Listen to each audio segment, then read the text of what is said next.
Good morning! So, officially day 2 na ng ating trip. Maganda naman yung panahon ata. No, cloudy. Kaya nga mo. Sana di umulan. Marami kaming itinerary ngayon. Pero, So, baka bawasan. hindi. Tignan natin. Sana matapos namin agad para may time pa kami makapag pahinga tsaka makapag-shopping. Ano kami ngayon? Day 1, blue hunting. Try namin. Di pa rin kami nakatikim ng banh mi.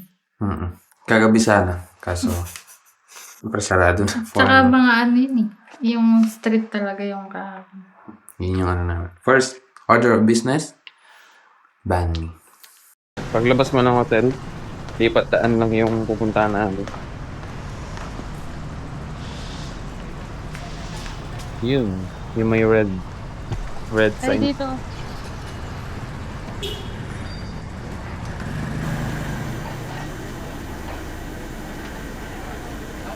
Breakfast time!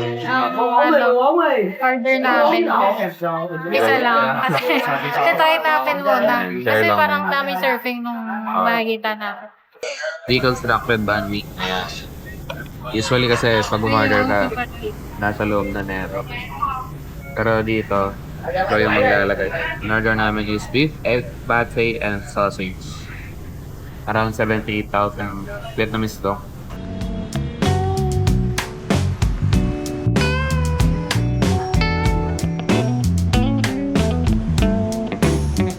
Next order of business, dessert. Ano lang, across the street, pangalan niya is Chemiden. So parang pudding. Oo, parang ganun. Yan, parang pudding. Nag-order kami ng isang Black sesame, tsaka matcha sa akin. try lang. Mura lang, around 40 pesos. Ganun. Ayan. Thank you.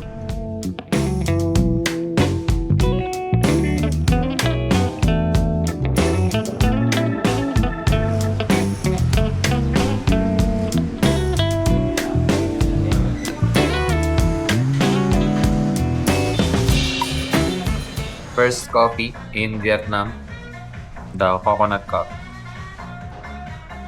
Impressive naman sa matapang. Meron siyang chips. Nakakala ko parang Coco Crunch. Tapos yun pa. Coconut din talaga. Smorder siya ng refreshing drink. Kiwi. Kiwi lychee or kiwi. Sobrang asim. Pero refreshing. Pero sobrang asim. So parang okay naman yung cafe kasi kung gusto mo ng kape, matapang yung kape. Considering na lagi kaming nagbo-brewed sa office. So kung gusto mo rin ng maasim, talagang suno ito. Satisfied. Yan. Nagbubuk lang siya ng activity namin mamayang gabi.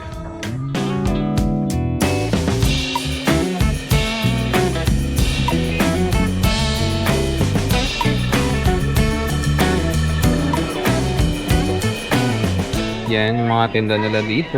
Ref magnets.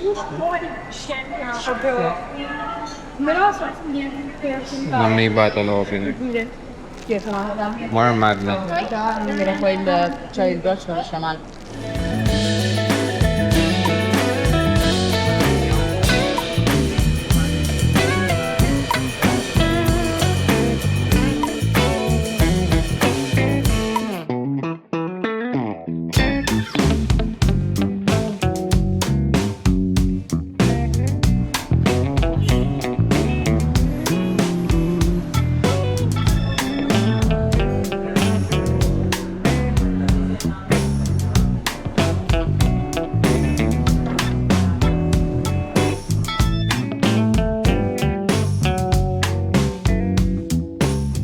Pero ang pambato is yung ito, the lychee passion fruit.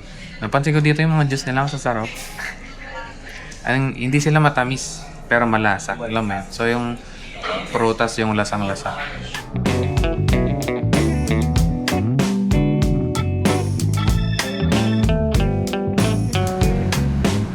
This is our last stop this afternoon bago mag-nap. At nandito kami ngayon sa Independence Palace. Tama ba? Yan. Muntik na kami hindi tumuloy. Ang hirap ng ticket. Tapos meron pwede palang counter. Kasi tinatry namin sa ano. Basta pag punta mo sa gate, kailangan mong bumili ng ticket. At ang una namin nakita is QR code. scan mo yung QR and then bibili ka ng ticket sa website. Pero ang nangyari kasi, di siya naka-translate. Vietnamese yung language ng site. Kaya hirap-hirap bumili. Tapos uwi na sana kami. Uwi na. Meron naman palang ticketing office. Ayun. Pag pala dumungaw ka sa may likod, meron palang manual, pwede kong bumiling ticket sa kanila. Hello! Dito na tayo sa second night of our trip. Second night? Kasi counted yung biyahe ka. So, ang agenda namin today is Bus. yan. Narinig ba yun? Wala. So, meron silang ina-offer dito na parang travel tour na bus. I-order mo siya via Klook. Yeah. So, iikot ka niya sa buong city. Yan. Actually, lahat ng pinunta namin kaninang umaga. Yun lang din yung Dadaan. pero this time, at least may kita mo na siya at night kung meron mang lights. Tsaka nakaupo sa bus. Ito ka sa may bus, sa may bubong. Second deck. So, isa siya sa mga attractions here in Ho Chi Minh City. Actually, kanina pang umaga, meron ng mga lumilibot. So, nag-avail kami. Night tour naman. So, see you.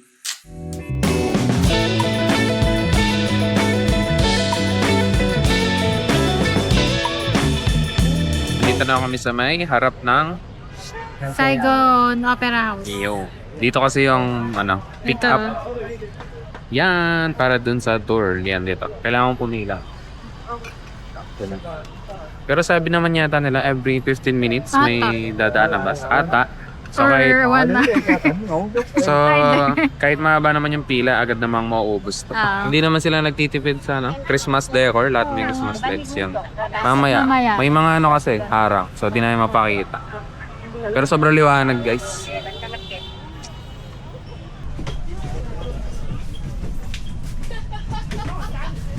Thầy khoan một bọc. Thầy vừa phát một cái mày vô duyên mày phải mày thắt. Thì cái vợ đó chứ có chuyện bị thắt kìa. What's the best view lang? Yan. Ewan, ikaw. Dito na kami sa may taas. Bandang likod. Yan o.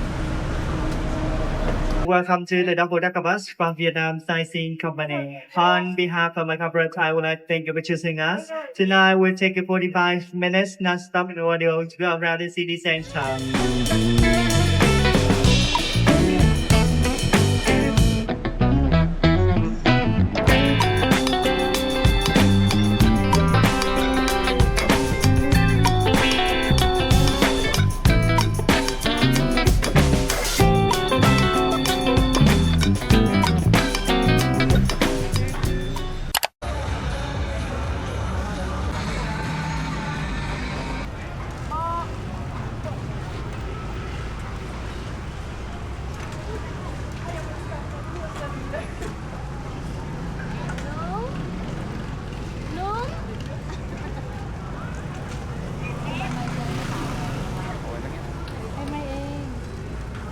Sabi nga everything.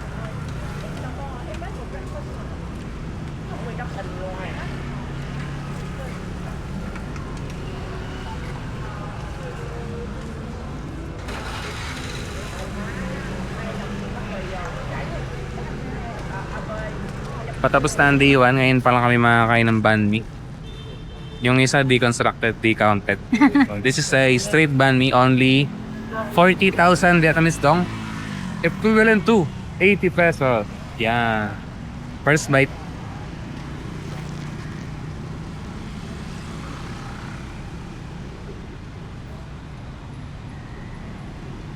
Sarap. May. Wes. Ano kasi siya? Barbecue. Tapos tinawag din sa uling.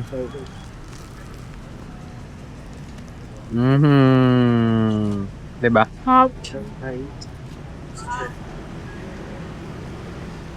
Ano masabi mo?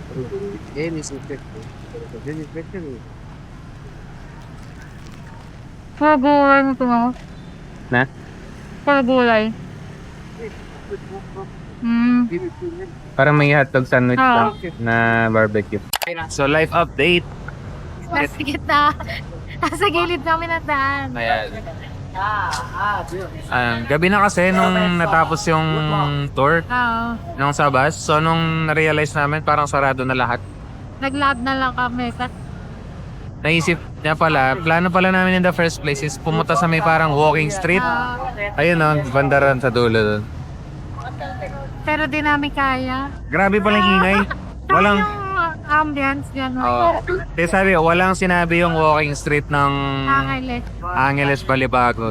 Sobrang ingay, tapos may nagpo-poi dancing sa gitna ng daan. Tapos, yung mga sumasayaw, nasa labas na talaga ng daan. Talagang ingay talaga. So yun, napag-isipan namin. Maglakad-lakad na lang. Lumayo-layo na kami. Ayan, we stumble across this. Coconut. Yeah, para sa Ice cream. Parang Coco Mama. yung iba-ibang flavor ng coconut ice cream. Tapos nakain na namin ay bani pancit canton. Hindi na namin na-vlog, sayang. Fried noodles Tadanan lang namin and sa daan. yung street bun ni kanina Oo. na video pala. Tsaka 7-Eleven. Yeah. Lasang pabango. Dapat uwi na kami, naglalakad na kami pa uwi, pero nakita namin to. So parang dessert. Binibilisan na lang namin inumin na Bakit? Lasang pabango. pabango. Legit. This is what? Mulberry Calamansi Tea. Lasa siyang sampagita. Yan. Gumagawa kayo ng bracelet before. Yung... Santan yun eh. Yan, parang ganun din. Yun lang. Just lang sa akin. Ayan. Yan Thank you, sir. Thank you. Thank you. Yung Coco Mama. This is coconut ice cream with ube Sticky rice. sticker. Kain muna.